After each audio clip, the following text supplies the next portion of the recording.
Kendi işime yöneldiğim zaman oradaki sohbetin bana ait olmadığını, aslında orada bulunmak istemediğimin farkına varıyordum. Sonra bunlar benim gözümde önemsizleşmeye başladı. Çok istekle baktığım şeyler. Yaptığım işin doğru olmadığının farkına vardım. Sonra kendime dedim ki insanları güzelleştirdikçe aslında kendimi çirkinleştiriyorum. Bu kadar hayatımın güzel yönde ilerleyeceğini bilseydim bu tercihi daha öncesinde verirdim. Mesleğimi tamamen bıraktım ve geri dönmeyi düşünmüyorum. Selamünaleyküm arkadaşlar. Değişen Hayatlar serimizin 2. videosundayız. Şu an karşımda hayatı çok kısa bir zaman önce değişen eski güzellik uzmanı Nazlı var. Nazlı hoş geldin. Hoş buldum. Öncelikle seni tanıyalım. Nazlı kimdir? Neler yapıyorsun? İsmim Nazlı, 24 yaşındayım. Güzellik uzmanıyım. Niğdeliyim. 7 sene önce Adana'ya geldim. Okul bittikten sonra Adana'da kalma kararı aldım. Böyle bu şekilde. Bize biraz eski hayatından bahsedebilir misin? Çok aktif, çok canlı, çok hareketli bir yaşantım vardı. Eğitim hayatım hep çalışmayla geçti. Okul bittikten sonra da bunu sürdürdüm. Kendime bakmayı ve insanlarla uğraşmayı sevdiğim için güzellik uzmanlığını tercih ettim. Birkaç yerde iş deneyimim oldu. Daha sonrasında ayrılıp kendi işimi kurma kararı aldım. İş yeri açma kararı aldıktan sonra Kelam'la tanıştım. Sonrasında ufaktan hayatım değişmeye başladı zaten. Değişmeye nasıl karar verdin? Yaptığım işi gerçekten severek yapıyordum. Yani gerçekten isteyerek yapıyordum. Allah'tan uzaklaştığımı fark ettiğim için yaptığım iş artık bana keyif vermemeye başladı. Sonra kendime dedim ki insanları güzelleştirdikçe aslında kendimi çirkinleştiriyorum. Tükenmez Kelam'ı zaten Instagram'dan takip ediyordum. Ama gelmek gibi düşüncem yoktu. Niğde'de bir arkadaşım var, Hatice. Onun paylaşımlarını görünce, yani hayatının değiştiğine şahit olduğunu görünce sormak istedim. Kendisi de benim eski yaşantımdaki gibi tesettürsüz, normal bir yaşantısı vardı. Hatice'ye sordum, müsaitsen seni görüntülü arayabilir miyim diye. Sağ olsun o da tabii ki dedi, açtı telefonumu. Yaşantın nasıl değişti, nasıl böyle bir karar aldın? Bu şekilde konuşma ilerlerken aslında Adana'da Tükenmez Kelam var. Böyle bir fırsatın varken neden değerlendirmiyorsun dedi. Ben dedi başka şehirde olduğum için dedi gitme fırsatı bulamıyorum ama senin her an böyle bir imkanın olduğu için oraya gidebilirsin dedi. Kardeşler eminim seni güzel bir şekilde karşılayacaklar ve hayatına güzel bir katkı sağlayacaklardır dedi. Öyle söyleyince Kelam'a mesaj attım. İletişime geçtikten kısa bir süre sonra geldim. Kapıda beni bir sürü kız bir arada karşıladılar ve hepsinde inanılmaz sıcak bir sarılmayla. Onu hissettim, yani o samimiyeti, o sıcaklığı hissettim. Kelam'a bu kadar alışmamın sebebi zaten buydu. Çünkü her geldiğimde bütün kardeşler beni o ilk günkü gibi samimiyetle ve o sıcak, yani tebessümle, o içtenlikle hep aynı şekilde karşıladılar. Bu bile Kelam'a bağlanmam için yeterli bir sebepti bence. Benim için çok önemliydi. Zaten Kelam'ı aradığımda da çekinmiştim. Ben tesettürlü değilim, nasıl olacak? Olur mu öyle şey kardeşim? Gel yeter ki dediniz. Ben onu duyduktan sonra içimde bir rahatlama oldu. O da benim için çok etkiliydi tabii ki. Kesinlikle böyle bir şey düşünmesinler. Öyle bir yargı oluşmasın. Burada öyle bir şey yok. Yani her insana, herkese aynı şekilde muamele, aynı şekilde karşılama oluyor. Bu şekilde tanıştım ve benim gelişim Kandil'e denk geldi. Kelam'a ilk 7 Ekim'de gelmiştim. Çok iyi hatırlıyorum o günü. Sonra da ayağım zaten Kelam'dan kesilmedi. İnşallah bir ömür boyu da kesilmez. Kelam'la tanışma hikayem bu şekilde oldu. Kelam'a gidip gelmeye başladım. Kelam'ın atmosferinden çıkıp kendi işime yöneldiğim zaman oradaki sohbetin bana ait olmadığını, aslında orada bulunmak istemediğimin farkına varıyordum. Ve bu benim ruhaniyetimi çok etkiliyordu. Yani sanki oraya değil de Kelam'a ve Kelam'daki ortama aşinaymışım gibi hissediyordum. Bu beni çok huzursuz ediyordu.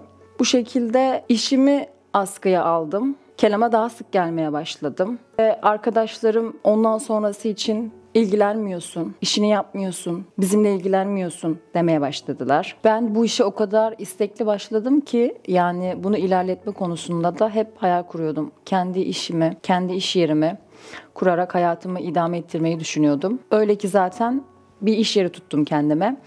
İşleri tuttuktan sonra o kadar istekli bir şekilde tadilatını gerçekleştirdim. İstediğim koltukların hayalini kurdum. Bu süre zarfında zaten hala Kelam'a gitme gelme olayım devam ediyor. Sonra bunlar benim gözümde önemsizleşmeye başladı.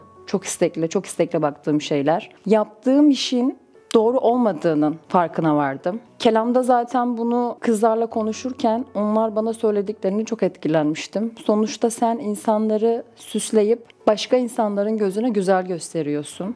Diğer insanların bu dikkatini çekiyor. Nefsani duygularını ön plana çıkartıyor. Bunun vebalini alabilecek misin tarzında söylemler oluyordu. Bu beni çok etkilemişti.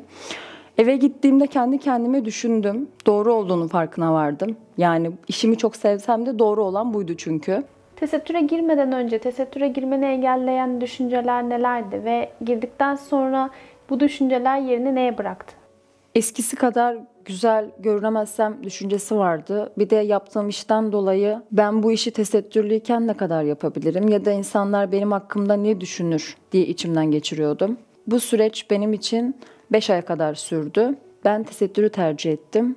Bu kadar hayatımın güzel yönde ilerleyeceğini bilseydim bu tercihi daha öncesinde verirdim. Benim içimde tesettür düşüncesi 8 yıl öncesinde vardı. Hep dua ediyordum Allah'ım bana hakkıyla tesettüre girebilmeyi nasip et diye. İçimde de ya layıkıyla yerine getiremezsem, ya kapandıktan kısa bir süre sonra açılırsam, insanlar ne der, ne düşünür, işimi güzel bir şekilde ilerletemezsem, insanlar güzellik uzmanı ya da atıyorum protez tırnak uzmanı, tesettürlü, bu işin içerisinde derler diye değişik düşüncelere kapılıyordum açıkçası. Normal bir insana göre aslında seninki birazcık daha zor bir tercihmiş. Çünkü meslek var önünde, emek var, çalışmışsın, sertifikasını almışsın, çalışmaya başlamışsın, artık bir şeyler kazanmaya başlamışsın ve bu kimlikle anılmaya başlamışsın.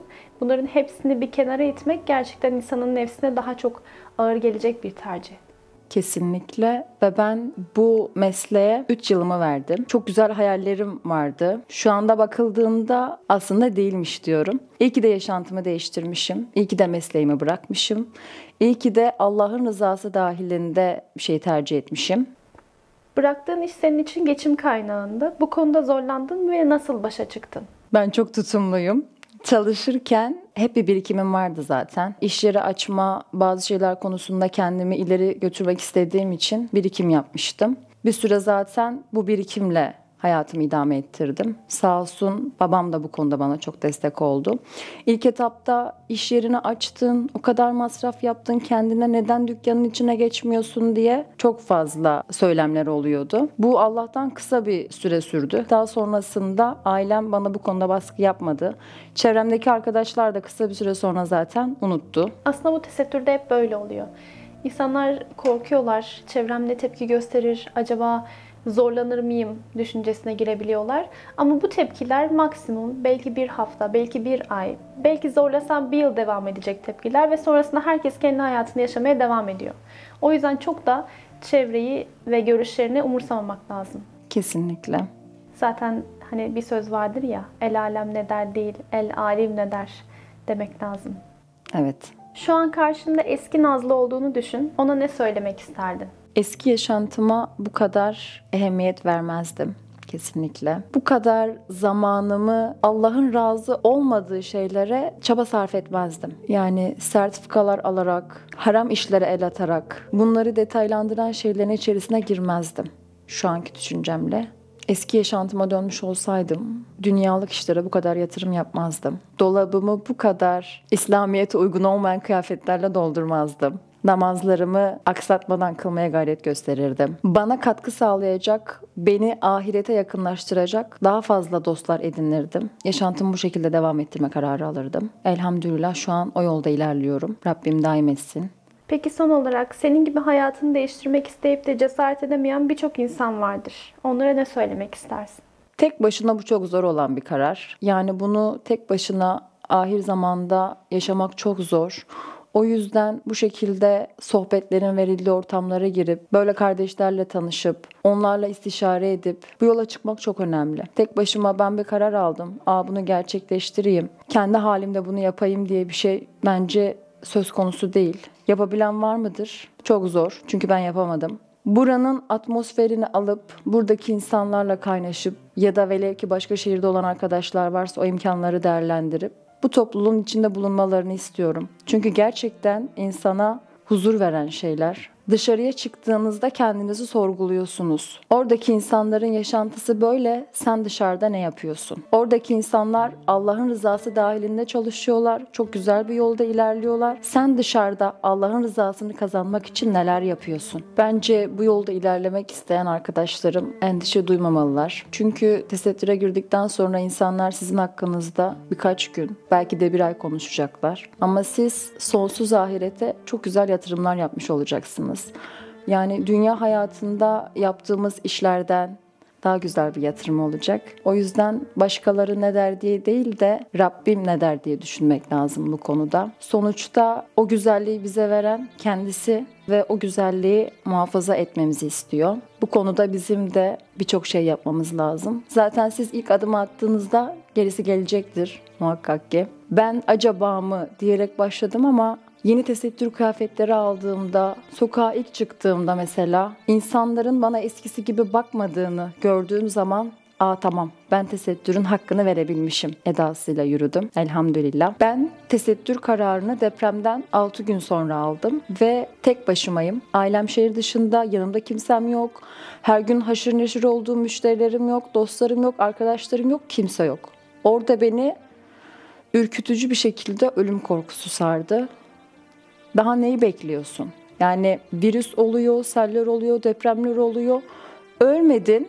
Yani daha neyi bekliyorsun Allah'a yaklaşmak için? Daha da yaklaşmak için neyi bekliyorsun diye kendimi sorguladım açıkçası. Sonra Kelam'a mesaj attım. Kızlar ben tesettüre giriyorum diye. Herkes tabii şaşkınlıkla karşıladılar. Kimi dedi Nazlı saçlarından vazgeçti. Kimi dedi Nazlı tesettüre girmiş. Duydunuz mu? Kimi dedi ben zaten biliyordum ve ben kızlara hep diyordum ben tesettüre girmek istiyorum. Benim için dua eder misiniz? Belki de kardeşlerimin duası kabul oldu. Ondan ötürü de tesettüre girmiş olabilirim. Korkmayın. Siz yeter ki bir adım atın. Rabbim size 10 adımla cevap verecektir. Siz yeter ki isteyin, yeter ki kalpten isteyin. Her vazgeçtiğiniz şeyde Allah muhakkak ki başka kapılar açacaktır. Ben buna canı gönülden inanıyorum. Ve hayatımda hiç olmadığım kadar kendimi huzurlu ve mutlu hissediyorum. Tesettüre girdiğimden beri dünyada şu an yaşamış olduğum sıkıntılar önemli gelmiyor. Acaba nasıl geçinirim? Acaba şu şöyle mi olur, bu böyle mi olur? Durup kendinize diyorsunuz ki ya zaten Allah rızka kefil. Bu işte çalışamazsan helal dairede başka işler tercih edebilirsin. Ya da nasibinde yoksa çalışamayabilirsin. Ama muhakkak ki Allah bir yerlerden kapı açıyor. Bu yüzden insanlar ne der, patronum ne der, ailem ne der diye kesinlikle düşünmesinler. Ve Allah'ın rızasını kazanmak için her şeyden vazgeçsinler. Çünkü o razı olsa bütün dünya küsse ehemmiyeti yok. Peki bundan sonraki hayatın için planın nedir? Neler yapmayı düşünüyorsun? Mesleğimi tamamen bıraktım ve geri dönmeyi düşünmüyorum. Bundan sonraki yaşantımda Allah'ın rızasını daha çok kazanmak için çaba göstereceğim inşallah. Kelam'la olan iletişimimi daha çok kuvvetlendireceğim. Kelam'a daha sık gelmeye devam edeceğim. Sanırım bundan sonrası için tercihim insanların dışına değil de içlerini süslemek olacak.